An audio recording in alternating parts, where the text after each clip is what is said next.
খাগড়াছড়ির মাটিরাঙ্গায় আইনশৃঙ্খলা রক্ষায় নিয়োজিত জামিনীপাড়া ব্যাটালিয়ন ২৩ বিজিবির উদ্যোগে জোনের আওতাধীন ধৈলাপাড়া সরকারি প্রাইমারি বিদ্যালয় মাঠে ৩ শতাধিক অসহায় শীতার্ত পাহাড়ি বাঙালিদের মাঝে শীতবস্ত্র কম্বল বিতরণ করা হয়েছে।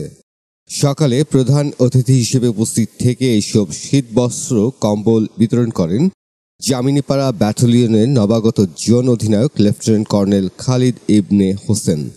এ সময় তিনি বলেন, সীমান্ত সুরক্ষার পাশাপাশি দুর্গম পাহাড়ের অবহেলিত অসহায় মানুষের পাশে জামিনীপাড়া জোন কাজ করে যাচ্ছে। শান্তি, সম্প্রীতি ও উন্নয়নের লক্ষ্যে এ ধারা অব্যাহত থাকবে।